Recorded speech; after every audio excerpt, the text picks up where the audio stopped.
수험생 여러분 안녕하십니까. 에듀마켓에서 건축기사와 건축산업기사를 담당하고 있는 안남식이었습니다.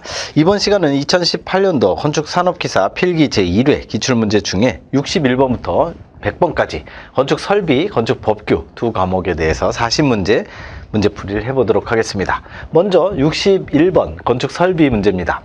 소화설비 중 스프링클러 설비에 관한 설명으로 옳지 않은 것. 2번에 소화 기능은 있으나 스프링클러는 불을 끄는 거죠. 소화 기능이 있어요. 근데 경보 기능이 없다? 당연히 경보 기능 있는 제품이 있죠. 기본적으로 이렇게 되는 거예요.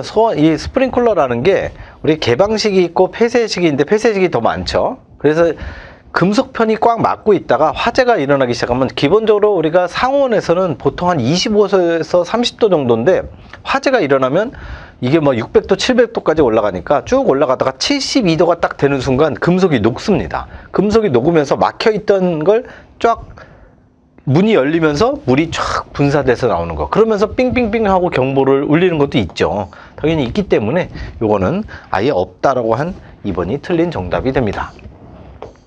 62번 가죠. 건축물의 냉방부하를 감소시키기 위한 유리창 계획으로 옳지 않은 것. 냉방부하 감소를 시키기 위한 거다. 3번에 보시면 차폐계수가 큰 유리를 사용한다. 차폐계수가 크다는 건 이걸 작은 걸 사용해야 돼요. 왜냐하면 차폐계수의 정의가 일사차폐물에 의해서 차폐된 후 실내에 침입하는 일사열의 비율. 한마디로 차폐계수가 크다면 일사열이 더 많이 들어오는 거기 때문에 들어오게 되면 뜨거워지죠. 더워지니까 냉방부하가 오히려 올라가게 됩니다. 그러니까 차폐계수가 작은 걸 쓰는 게 맞다는 거 그렇게 정리하시면 될 것 같습니다. 63번 가죠. 백열 전구와 비교한 형광램프의 특징으로 옳지 않은 것.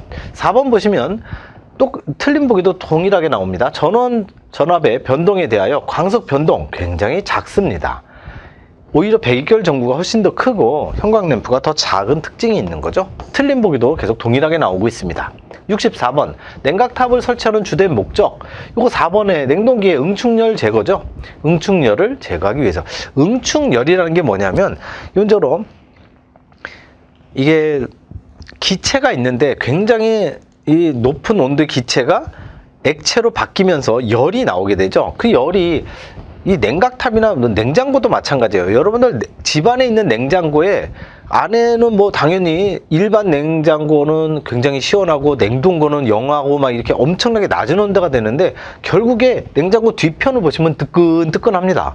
열이 있거든요. 그 열을 제거하기 위한 게 바로 냉각탑이다. 이렇게 보시면 됩니다. 65번 배수 트랩의 봉수 파괴 원인에 속하지 않는 것. 이번에 통기관 설치는 이 봉수 파괴에 요거를 막기 위한 방지책이죠. 방지책이지 원인이 전혀 아닙니다. 66번 자동화재 탐지 설비의 감지기 중 감지기 주위에 공기가 일정한 농도의 연기 드디어 나왔습니다. 보통 계속 열 감지기만 일정한 온도 해서 정원식, 온도 상승률 해서 차동식 얘네 둘만 계속 시험에 나오다가 드디어 일정한 농도의 연기를 포함하면 동작하는 거 이온화식이죠. 보상식 같은 경우에는 차동식과 정원식의 짬뽕입니다. 그래서 이 세 개는 다 열 감지기죠. 이온화식 얘만 여기 얘기하는 연기 감지식. 그리고 광전식도 역시 연기 감지식입니다. 이건 광전소자라는 말이 꼭 나오고 이온화식은 연기의 농도 이렇게 보시면 되고요. 67번 갑니다.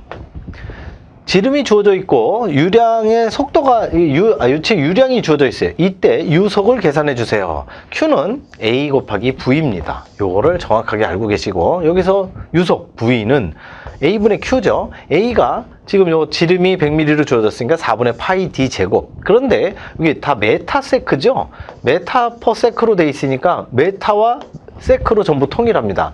그러니까 메타 3승 퍼 세크는 잘 돼 있는데 지름이 지금 면적이 단면적을 메타 미리 제곱이 아니라 메타 제곱으로 가야 되죠. 그래서 이 100mm를 0.1 메타로 환산을 한 거죠. 그래서 4분의 파이 0.1의 제곱. 그리고 Q는 0.1로 주어졌으니까 최종 단위는 메타 퍼 세크로 나오게 되어 있습니다.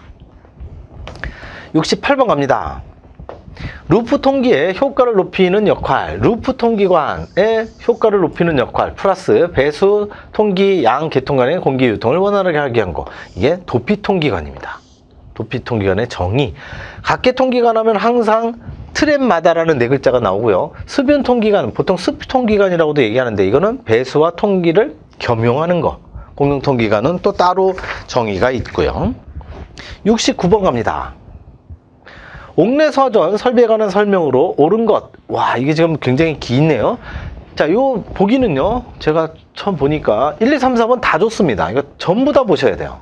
그러니까 1번 플러스 해설 4개, 해설 3개, 요렇게 전부 다 수치가 다 중요합니다. 시험에 엄청 많이 나와요. 송수구는 지면으로부터 높이 0.5m 이상 1.1m 이하. 송수구의 위치죠. 정확하게 맞는 1번이 정답. 2번은 방수 압력, 이것도 틀린 보기 0.1로 계속 나오죠. 0.17MPa 이상. 그리고 수원 수량 1.3이 아니라 2.6 곱하기 n인데 항상 2.6 곱하기 2, 5.2가 항상 정답이죠. 그리고 이것도 펌프의 토출량 130L per minute 되겠습니다. 옥내서전 130, 옥외서전 350. 근데 옥외서전은 거의 시험에 안 나와요. 옥내만 계속 나옵니다. 그래서 요 4개의 숫자 다 중요합니다. 몽땅 다 알아두셔야 되는 거고. 70번 갑니다. 습공기에 관한 설명으로 옳지 않은 것. 3번 보시면 열수분비는 엔탈피의 변화량을 습구온도의 변화량으로 나온 거다. 습구온도가 아니라 건고온도도 아니고 절대온도. 절대온도의 변화량으로 나눈 열수분비의 정의죠. 조금 지엽적인 내용입니다. 참고하시면 될 것 같고. 71번. 220V 400W 전열기를 110V에 사용했을 경우 소비 전력이 어떻게 되느냐. 이 전압과 전력을 가지고 먼저 저항을 계산을 해야 되죠. 이 전력 P는 R분의 V 제곱, 뭐 P 이퀄 VI 이렇게 나타나기도 하지만 지금 전류가 주어져 있지 않으니까 R분의 V, 여기에서 R을 구할 수 있는 거죠. 여기 있죠. R은 얘네들을 바꾸면 되죠. 전력분의 V 제곱. 이걸로 나누는 겁니다. 그래서 주어진 이 400W가 전력이 밑으로 내려가고 220이 제곱으로 분자로 올라가서 저항을 선택을 하는 거죠. 저는 기기가 저항이 121ohm일 때 요 110V에 연결을 하게 되면 소비 전력은 어떻게 되느냐. 요거 역시